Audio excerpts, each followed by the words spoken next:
Bonjour, dernière vidéo, dernière section. Ce qu'on va faire aujourd'hui, on va regarder la conception d'un compteur synchrone. On a vu dans la vidéo précédente l'idée de bascule, donc des éléments qui peuvent tenir compte du résultat précédent pour déterminer le prochain résultat. Donc, par exemple, qui peut conserver le même résultat qu'avant ou qui peut changer de résultat dépendant des valeurs d'entrée. Ce qu'on va faire aujourd'hui, c'est qu'on va regarder à quoi ça sert. Ça sert à quoi les bascules? On va s'en servir ici pour faire des compteurs synchrones. Ce que je vais faire, pour commencer, on va se servir de la bascule JK qu'on a vue précédemment et pour lequel la table de vérité est celle-ci, c'est-à-dire si les deux entrées, J et K sont 0, la sortie reste comme elle était avant, donc au moment du calcul précédent. Si J vaut 0, K vaut 1, la sortie va devenir 0. Si c'est l'inverse, la sortie va devenir 1. Et si les deux entrées sont à 1, la sortie va s'inverser par rapport à la valeur précédente. Alors, on va se servir de cette bascule-là, ou on pourrait se servir en fait de plusieurs de ces bascules-là, pour créer un compteur synchrone, c'est-à-dire obtenir subséquemment des valeurs choisies. Je vous explique. Alors, imaginons que je veux passer de 0 à 0. Donc, je veux que la valeur de sortie passe de 0 à 0. Qu'est-ce que ça me prend pour que ça fasse ça? J'ai deux possibilités. Pour que la sortie soit 0, j'ai soit que l'entrée J vaut 0 et que l'entrée K vaut 1. Dans ce cas-là, ma sortie vaut effectivement 0. Ou bien, donc la nouvelle valeur va devenir 0, ou bien j'avais un 0, je veux que ça reste un 0, donc je peux avoir cette option-là aussi, c'est-à-dire que et J et K sont toutes les deux à 0, et la sortie va rester 0 puisqu'elle était 0 avant. Donc c'est ce qu'on appelle la table d'excitation, c'est-à-dire quelles sont les conditions nécessaires pour passer d'un certain état à un nouvel état, qui n'est pas nécessairement différent. Donc je veux passer de 0 à 0, de quoi j'ai besoin? Soit la première, soit la deuxième ligne. C'est-à-dire que j'ai besoin que J soit 0, puis K peut être 0 ou 1. Dans les deux cas, ça ne changera rien. Si j'avais un 0 avant, je vais avoir encore un 0 après. Donc, ce qu'on va faire, c'est qu'on va mettre un X. Un X, ça veut dire c'est pas important. C'est pas important que ce soit un 0 ou un 1. Ensuite, on va essayer la même chose, la même idée. Si je veux passer d'un état qui était 0, donc ma sortie c'était 0, puis elle va devenir 1. De quoi j'ai besoin? Pour que la sortie devienne 1, j'ai soit ça ici, c'est-à-dire que J vaut 1, K vaut 0, ce qui va me donner une sortie qui est 1. Ou bien, je peux avoir une sortie dont la valeur s'inverse. J'avais un 0 qui devient un 1, qu'on a une inversion, c'est-à-dire que si J vaut 1 et K vaut 1, ça va avoir le même effet. Si j'avais un 0, il va devenir un 1. Et donc, j'ai besoin que J soit 1, peu importe la valeur de K. Dans les deux cas, si j'avais un 0, ça va devenir un 1. Donc, c'est ce qu'on écrit ici. J égale à 1, K égale à X. Je fais la même chose avec les autres. Je ne les ferai pas toujours au long, les tables d'excitation, mais c'est important que vous soyez capable de les refaire vous-même, surtout si on a une table de vérité différente. Donc, si je veux passer d'un 1 à un 0, alors je veux que la sortie soit 0, j'ai cette ligne-là ici, ou que la valeur s'inverse tout simplement, donc la dernière ligne ici. Qu'est-ce qu'elles ont en commun? Elles ont que K vaut 1 dans les deux cas, et que la valeur de J, dans la deuxième ligne ici, puis la quatrième ligne ici, la valeur de J n'est pas importante. Dans les deux cas, si K vaut 1, la sortie va passer de 1 à 0. Donc, je vais écrire X dans la colonne J et K dans la colonne 1 dans la colonne K. Et finalement, si j'avais un 1, puis je veux que ça devienne un 1, qu'est-ce qu'on va faire? C'est la même chose, je veux que ça devienne un 1, donc soit j'ai cette ligne-ci, puis la sortie va devenir 1, ou j'ai la première ligne ici, puis ma valeur va rester telle qu'elle était, c'est-à-dire que mon 1 va rester un 1. Qu'est-ce que ça va faire? Si c'est soit la première ou la troisième ligne, c'est pas vraiment important la valeur de J, ça peut être 0 ou 1. L'important, c'est que K soit 0. Donc je mets un 0 ici, puis ici, c'est pas important. OK, maintenant qu'on sait ça, comment on s'en sert? Supposons que ce que je veux faire, mon compteur synchrone, ce que je veux qu'il fasse, c'est 0, 1, 2, 4, 7, puis il retourne à 0. 0, 1, 2, 4, 7, 0, 1, 2, 4, 7. Donc, je veux que ce soit ça les valeurs de sortie possibles. Pour ça, évidemment, je vais avoir besoin de 3 compteurs synchrones puisque je vais avoir un nombre ici qui a 3 3 chiffres, 3, 0, 1, donc 3 bits, pour donner les valeurs de 0 à 7. Si je veux qu'il donne 0, 1, 2, 4, 7, ça veut dire que si j'ai 0, la sortie va devoir être 1 ensuite, ensuite 2, ensuite 4, ensuite 7. Mais qu'est-ce qui arrive si la valeur de départ n'est pas un de ces 5 chiffres-là, si la valeur de départ c'est 3, 5 ou 6, bien, ce qu'on veut qu'il fasse dans ce cas-là, c'est qu'il retourne dans la boucle. Donc si j'ai un 3, je veux que ça aille ensuite à 4 pour entrer dans la boucle, 7, 0, 1, 2, 4, 7, etc. Alors que si j'ai un 5, je veux que ça devienne un 6. Et ensuite, je veux que ça devienne un 7. Donc ça, c'est la question que je pose. C'est ce que je veux que le compteur fasse. Donc je veux qu'il fasse cette boucle-là. Et que si au début, mes valeurs ne sont pas une des valeurs de la boucle, c'est ça que je veux qu'il fasse. Je veux qu'il retourne dans la boucle de cette façon-ci. Ça ici, ce sont mon diagramme d'état, c'est-à-dire, si je veux un 0, ça veut dire que mes 3 compteurs ont une sortie à 0. Si j'ai 1, mais c'est 0, 0, 1. Si j'ai 2, c'est 0, 1, 0. Là, on voit que c'est du binaire, là, tout simplement. Et la ligne rouge signifie, voici les états indésirables, c'est-à-dire les valeurs qui ne font pas partie de la boucle que je recherche.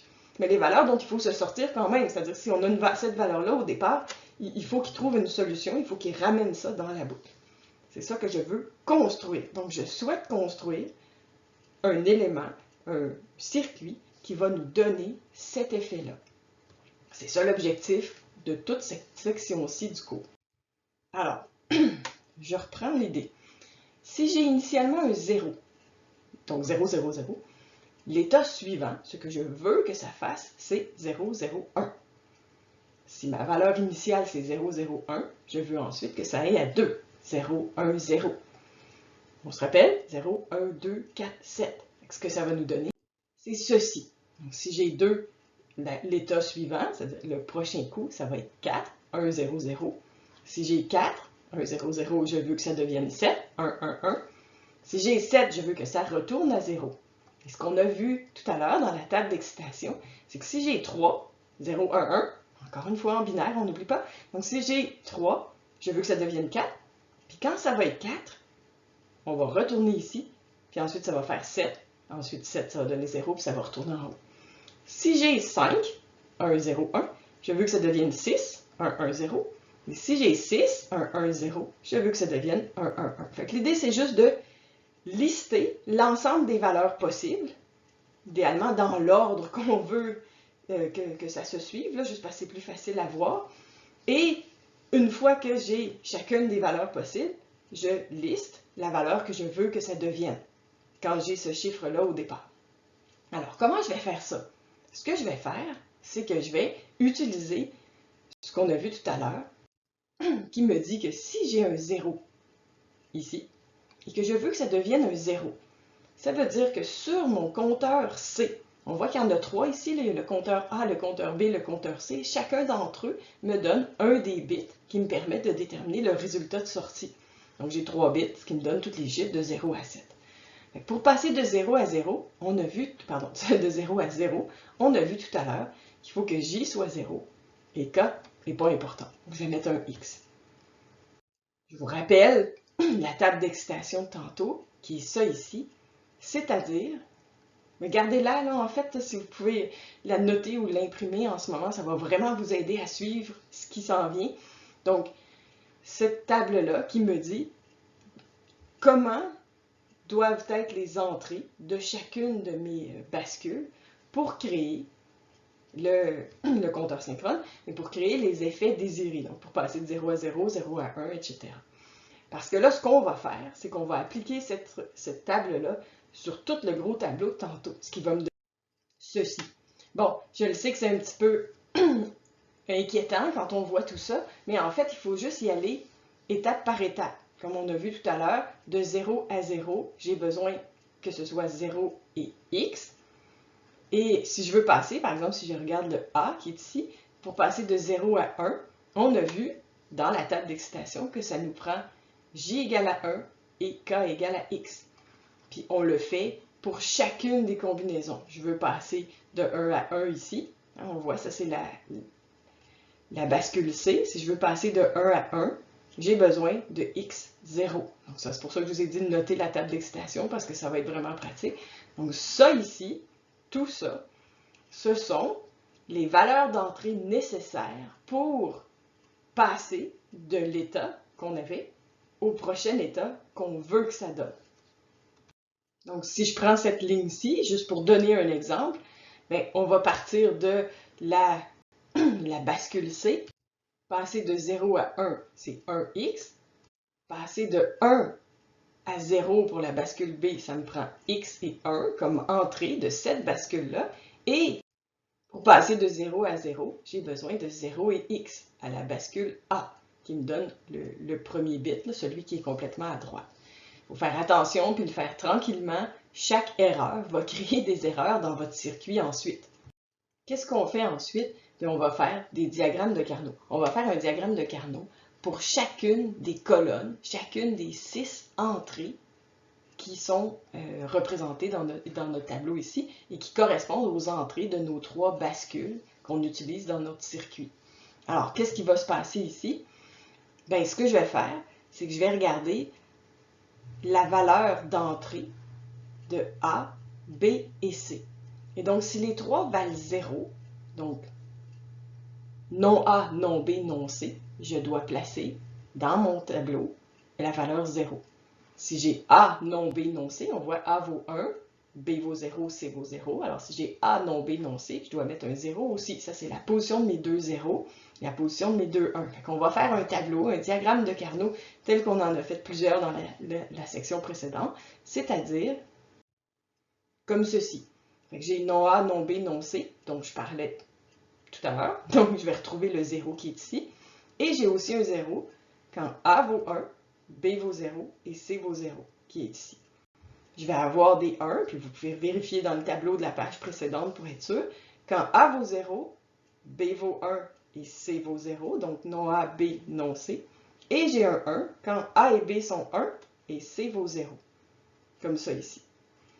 Chaque fois que le C vaut 1, la valeur d'entrée de l'entrée J de la bascule C n'est pas importante, c'est un X. Puis ce qu'on fait ensuite, c'est qu'on va faire évidemment des regroupements tels qu'on les faisait précédemment. L'affaire, c'est que la valeur des X n'est pas importante. Ça peut être des 0 ou des 1. Alors, je vais les inclure si nécessaire, puis si ce n'est pas nécessaire, je ne vais pas les inclure. Qu'est-ce que ça me donne? Ça me donne, par exemple, ça ici. Non, j'ai un quartet ici avec 4 1. Remarquez que les x qui sont en haut et en bas, j'en ai pas besoin. Donc, ça pourrait être des zéros, fait que je vais les considérer comme si c'était des zéros. Je n'ai pas besoin de les encadrer. Ce qui va me donner cette équation-ci, c'est-à-dire que la valeur de l'entrée JC, donc la valeur de l'entrée J de la bascule C, doit me donner QB. Doit me donner B, tout simplement. C'est la même chose. Je ne les ai pas écrits les Q parce que c'est juste long pour rien. Je les ai appelés ABC, mais ça veut dire quoi? Ça veut dire que la valeur de l'entrée J de la bascule C doit être égale à la valeur de la sortie de la bascule B. C'est ça qui est écrit ici. On va faire la même chose avec les autres. Qu'est-ce que ça va nous donner? Je vais prendre la colonne KC. Je vais trouver qu'il y a un seul 1 qui est ici. J'ai 3 0 et j'ai 4x. Donc, encore une fois, référez-vous au tableau de tantôt. Si vous voulez l'imprimer, ça pourrait vraiment vous aider à suivre qu'est-ce qui se passe ici.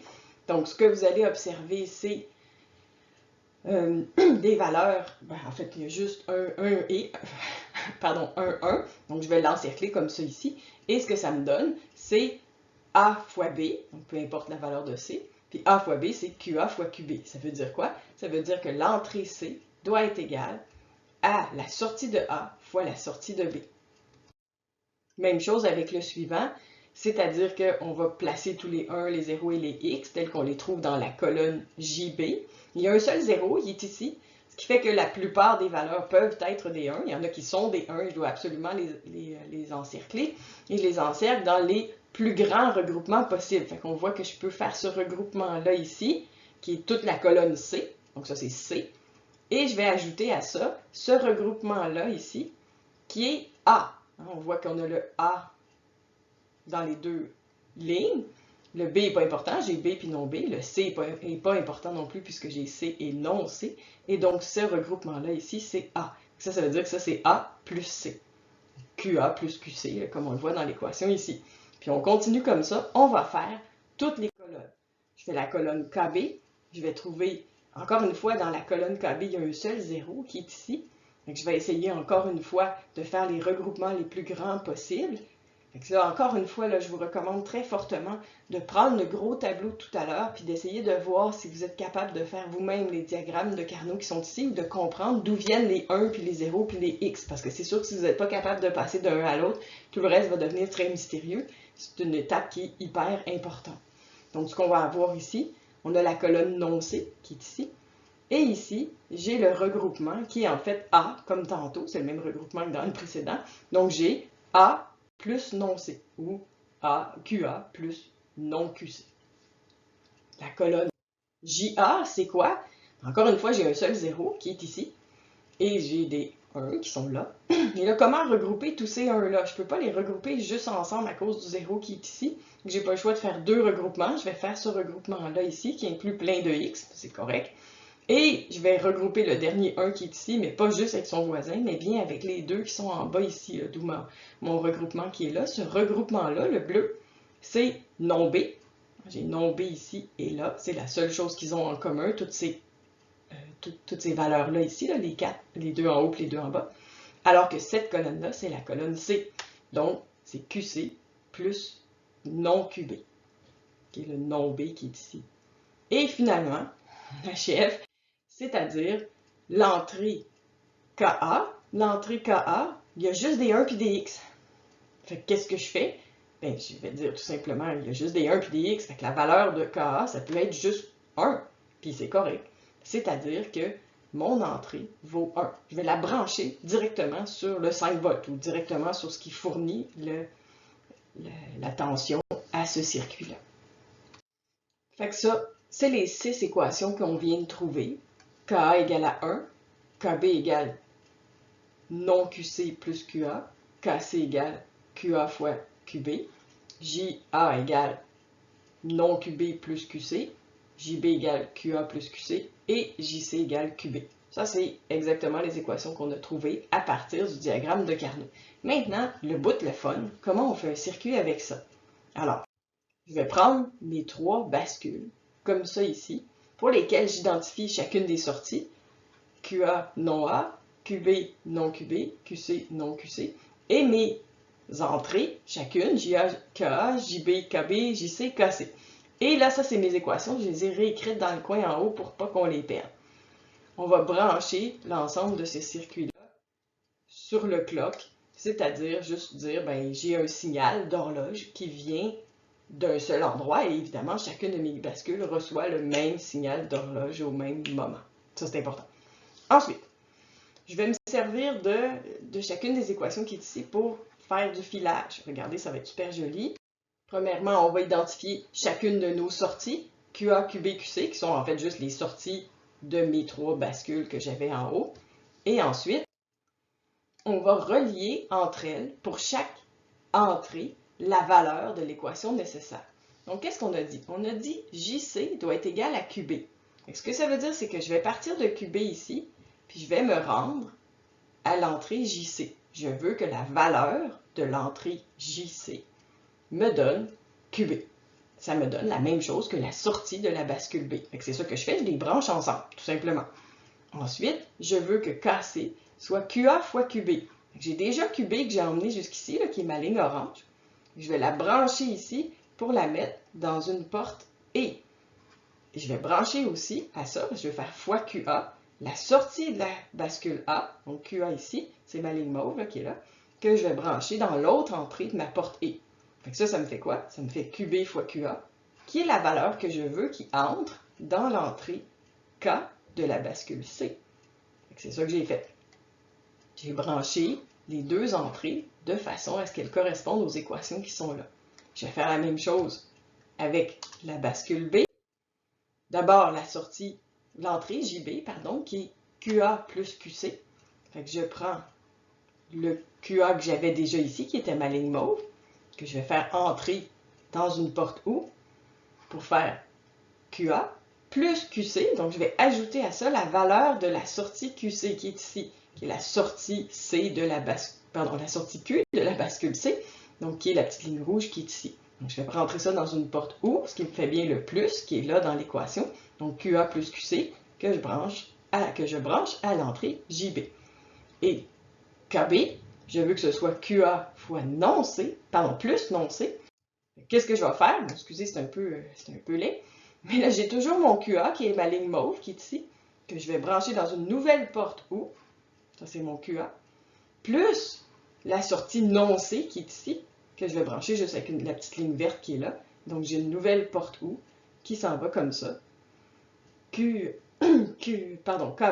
qui est QA fois non C. On va remarquer que j'ai mis tout en même temps ici. Le JA, c'est QC plus non B. Donc, non B est ici, comme ça. Et QC, c'est mon autre ligne rouge que j'ai mise ici, comme ça ici. C'est pour ça que j'ai mis plein de couleurs, parce qu'évidemment, les lignes, elles vont toutes passer une par-dessus l'autre. Il faut imaginer que ce sont des fils qui ont une gaine autour. Fait qu'évidemment, ils peuvent passer un par-dessus l'autre, mais ils ne sont pas connectés entre eux. Donc ça ici, j'ai QC plus non QB. Ça ici, non QB plus QC, que je fais entrer dans l'entrée JA. On va voir que KA est directement branché sur le 1, c'est-à-dire le positif de ma source de tension dans mon circuit. Voilà, donc je peux faire un circuit comme ceci, et ce qu'il va faire, c'est exactement le compteur que je demandais, c'est-à-dire 0, 1, 2, 4, 7, 0, 1, 2, 4, 7. Et il va être capable de s'en sortir si ma valeur de départ, donc QC, QB, QA, est soit 3, 5 ou 6. Donc, il va avoir des solutions pour ramener la valeur dans la boucle. Puis une fois qu'on va être rentré dans la boucle, on ne peut pas ressortir et il va me donner à chaque signal d'horloge la valeur suivante. Donc 0, 1, 2, 4 et 7, etc. On peut faire aussi des compteurs avec des bascules D. Vous allez voir qu'il y a des parties qui sont beaucoup plus faciles, c'est-à-dire que faire les calculs, la table d'excitation, etc., c'est un petit peu plus simple, mais vous allez voir que le circuit est beaucoup, beaucoup moins le fun. Parce que, bon, notre table de vérité est vraiment simple. Pour avoir une sortie qui est à 0, il faut que l'entrée soit à 0. Pour avoir la sortie à 1, il faut que l'entrée soit à 1. Et c'est juste ça. Fait que ça veut dire que si je veux passer de 0 à 0, je veux que ça devienne 0. Fait qu'il faut que l'entrée soit à 0. Si je veux que la sortie devienne 1, il faut que l'entrée soit à 1, puis etc. Fait qu'en fait, on s'en fout un peu de ce qu'il y avait au début. Donc, c'est tout ce qu'on a ici. Qu'est-ce que ça va faire? On va repartir de la même idée. Dans mon diagramme d'état, je repars avec la même idée de 0, 1, 2, 4, 7. C'est sûr que je peux vous faire n'importe quel ordre de chiffres. Là, je vais juste refaire le même exercice avec un compteur fait de bascule D plutôt que de bascule JK. Je ne veux pas changer la question comme telle. Fait qu'on repart de la même idée, 0, 1, 2, 4, 7, avec le même ordre, ce qui nous donne évidemment le même tableau que tantôt. Celui-là. C'est juste que là, il y a seulement 3 entrées. Chaque bascule a une seule entrée. Et donc, en tout, ça en fait pas 6. Ça en fait juste 3, ce qui fait que mon tableau est un petit peu moins long à faire. Mais je repars de la même idée. 0, 0, 0 qui devient 0, 0, 1. 0, 0, 1 qui devient 0, 1, 0, etc. Et donc, ça me donne la même table que j'avais tout à l'heure. Et là, ben, si je veux passer de 0 à 0, tout ce dont j'ai besoin, c'est que la valeur de l'entrée soit égale à la valeur de sortie que je veux. En réalité, ici, mes entrées, ça va être exactement un copier-coller de l'état suivant. Parce que si je veux que ce soit un 0, il faut que l'entrée soit à 0. Si je veux que la sortie soit à 1, il faut que l'entrée soit à 1. Ce qui me donne ceci, tout simplement. C'est vraiment le copier-coller de l'état suivant qui doit être la valeur d'entrée. Ça a l'air facile. Puis en plus, on a juste 3 diagrammes de Carnot à faire parce que j'ai juste 3 colonnes, donc 3 valeurs d'entrée. Je vais faire mes 3 diagrammes de Carnot. C'est quoi qui va les rendre plus difficiles? C'est l'absence de X. C'est-à-dire que quand il n'y a pas de X, nécessairement le nombre de regroupements n'aura pas le choix. La plupart du temps, ça va être plus. Donc, il va y en avoir plus. Ce que ça va donner, c'est ceci. Donc ici, j'ai mon diagramme de Carnot de l'entrée de la bascule C. Ici, il y a juste une entrée, donc l'entrée de la bascule C, puis là, on a mis les 1 puis les 0 dans le diagramme, et on voit que, bon, c'est pas très joli ce que ça va donner quand je vais vouloir faire des regroupements. Remarquez que dans ce cas-là, c'est un peu particulier, j'ai fait un choix. C'est-à-dire que ce 1-là, j'avais pas le choix de le relier avec celui qui est en haut, ici. ce 1-là, je n'avais pas le choix de le relier avec celui qui est en haut ici. C'était son seul voisin. Mais celui-là, il y a deux voisins. Fait qu'en fait, lui, il y a deux voisins. Donc, je pouvais le relier soit avec celui qui est en haut, soit avec celui qui est à sa gauche. Les deux auraient été corrects. Il n'y a pas de bonne réponse ici. Là. Les deux réponses vont donner le même compteur synchrone au bout de la ligne. Mais des fois, il faut faire un choix, ce qui veut dire que ça se peut qu'il y ait plusieurs bonnes réponses dans un problème. Et donc, ça se peut que vous et votre ami n'ayez pas la même réponse, puis que vous ayez raison tous les deux. Ça arrive. Donc, je vais relier donc chacun de mes 1 dans un regroupement. Je ne peux pas faire de regroupement plus gros que des paquets de 2, des doublets, et ça me donne cette jolie équation. Donc, B fois non C, non A fois C et non B fois C. Bon, c'est pas très beau, là, mais c'est ça que ça fait. Ensuite, je fais la même chose avec les deux autres. Avec la bascule B, je vais avoir ici les deux 1 qui sont ici que je peux relier entre eux. Alors ça ici, ça va être C fois non A. Et ici, ces deux 1-là, je peux les relier entre eux. Donc ça va me donner A fois non B. Donc A fois non B plus non A fois C, ce qui me donne la valeur d'entrée nécessaire dans la bascule B. Et finalement, dans la bascule A, je vais avoir ceci, il y a juste 3 1 ici, mais encore une fois, ça me fait des paquets de 2, donc ça va me faire ça ici, non A fois non B, et ça ici, ça c'est non A fois C. Donc non A fois non B plus non A fois C. Donc ça, c'est mes trois équations.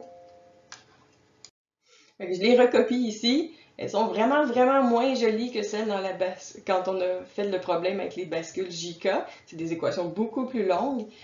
Et ce qui fait que le circuit va être moins beau quand on va l'assembler. Ce que ça va nous donner, bon, on a le même principe que tantôt. Là. Ça ici, c'est mon clock. Je ne peux pas vous le montrer parce que je suis par-dessus, mais voilà. Donc j'ai branché le clock ici. Et là, ben, on va regarder l'entrée de chacune de mes bascules. J'ai ici, regardez ça si c'est beau, l'entrée A.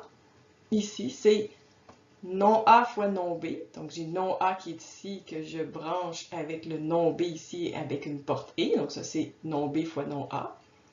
Que j'amène ici dans une porte OU, puisqu'il y a un plus ici. Et à l'autre entrée, je dois avoir non A fois C. Donc, je rebranche le non A qui était là, que je multiplie avec une porte E, avec le C qui est ici. Donc, C fois non A, comme ça ici. Donc, ça, c'est non A fois C. Ça ici, c'est non A fois non B. Je les additionne ensemble avec ma porte OU. Et ça, c'est ce qui doit entrer dans l'entrée de la bascule A. On fait la suivante. Vous avez ceci.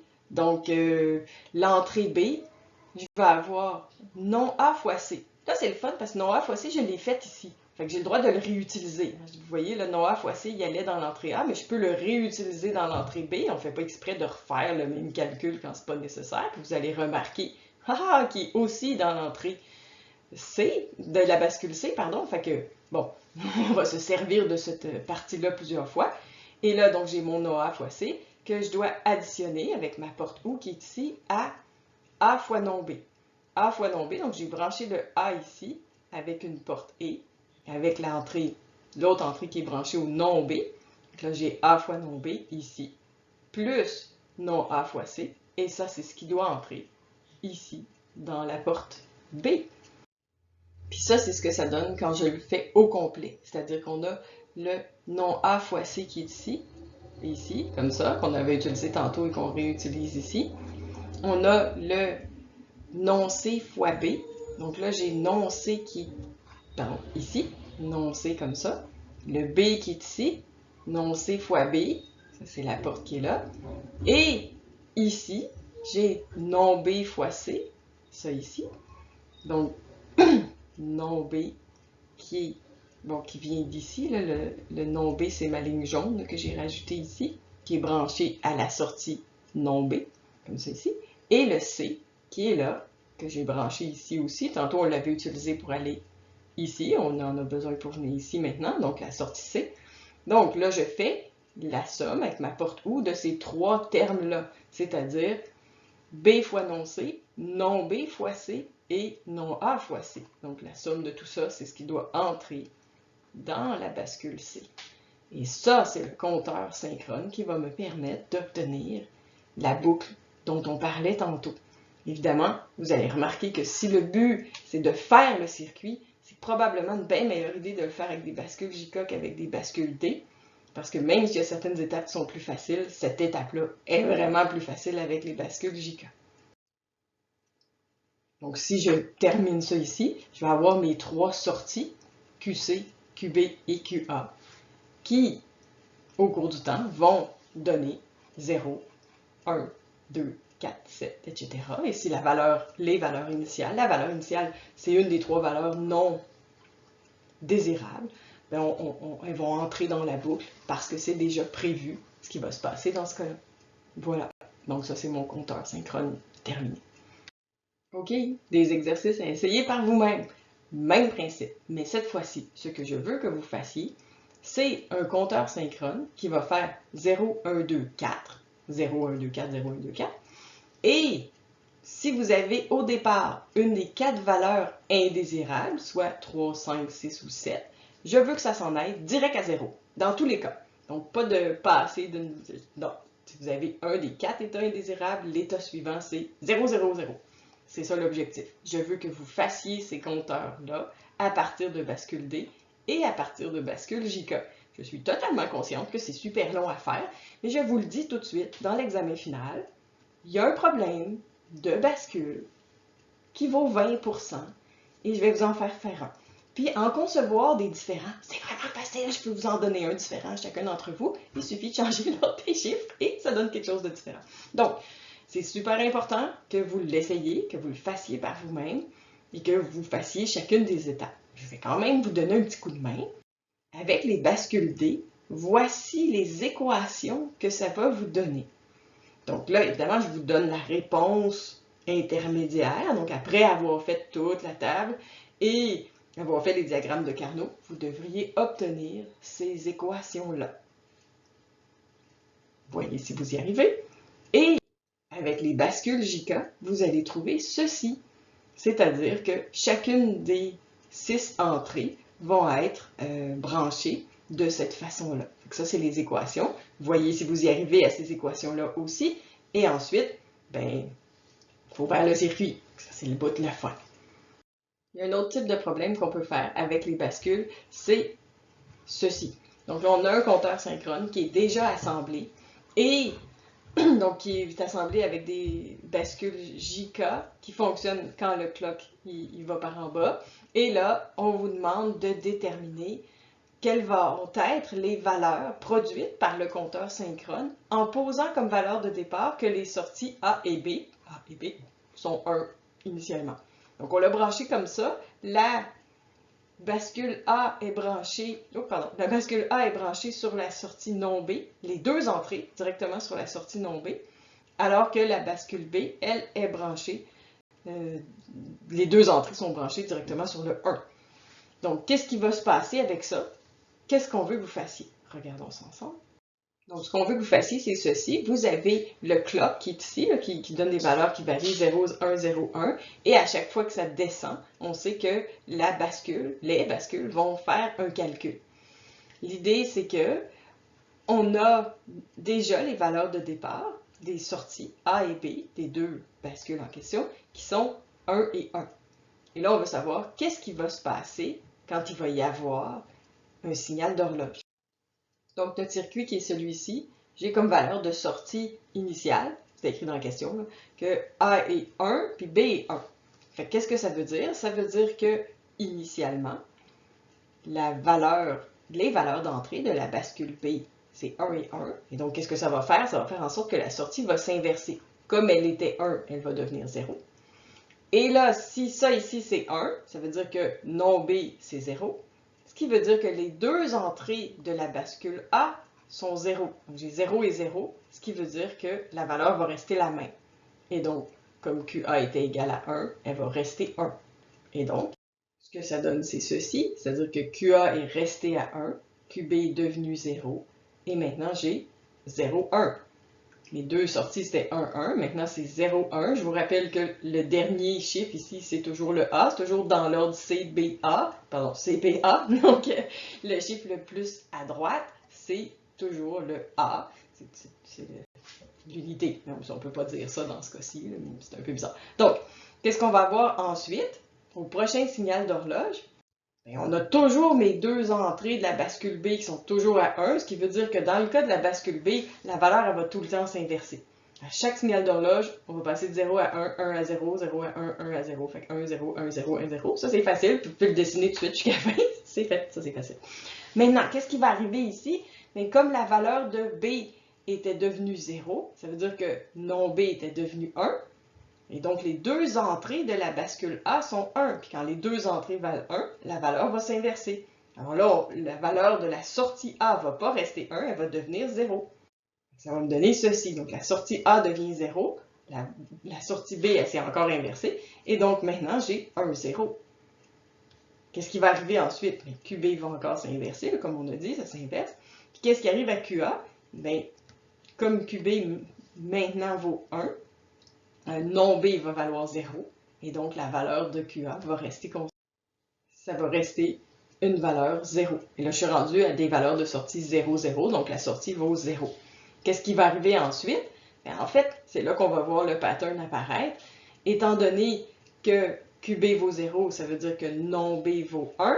Et donc, les deux entrées sur la bascule A sont 1. La valeur de A va s'inverser et on va trouver ceci. C'est-à-dire que celui-là remonte à 1. Lui, il s'inverse encore, donc il revient à 1. Et je suis revenu à 1, 1. Je suis revenu à la valeur de départ. Qu'est-ce qui va se passer ensuite? Exactement la même chose, c'est-à-dire qu'on recommence le pattern.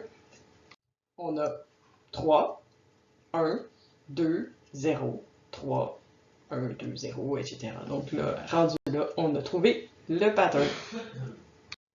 Un dernier exercice à faire par vous-même. Ce que je veux que vous fassiez avec le circuit qui est là, c'est de déterminer quel va être le résultat du compteur synchrone en supposant que toutes les valeurs de départ, donc toutes les sorties, donnent initialement 0.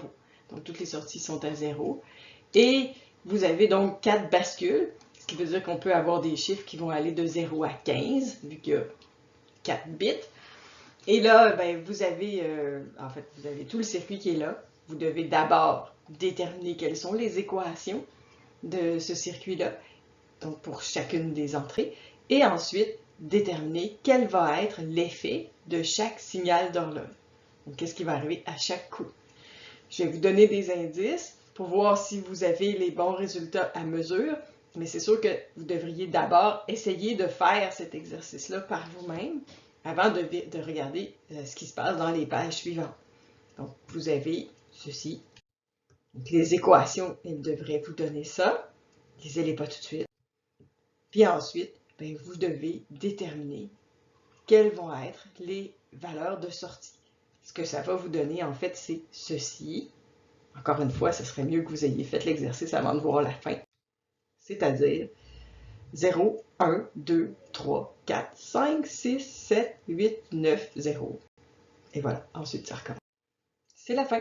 Et c'est vraiment la fin, c'est la fin de la série, mais c'est aussi la fin du cours. On a terminé le cours d'électronique, du moins la partie théorique. On s'entend que là, tout ce que vous avez vu, ça va servir. Ça va servir, on va les faire au lab, on va les faire en examen, on va les faire en examen de lab. Donc, toutes ces choses-là sont super importantes. N'hésitez pas, quand vous faites des exercices, à revenir sur la méthode, comme je viens de la montrer dans la vidéo, pour être sûr que vous savez comment passer de la valeur présente à la valeur suivante, aux valeurs qui doivent être dans les différentes entrées de chacune des bascules, être capable de faire les diagrammes de Carnot, et à partir de ça, trouver les équations, et finalement faire le circuit. Donc, c'est un gros ensemble. En réalité, là, on a vu une seule affaire dans cette vidéo de 40 minutes-là, mais c'est le point culminant du cours, c'est vers là qu'on s'en allait depuis qu'on a commencé l'électronique numérique. On se revoit bientôt. Bye bye.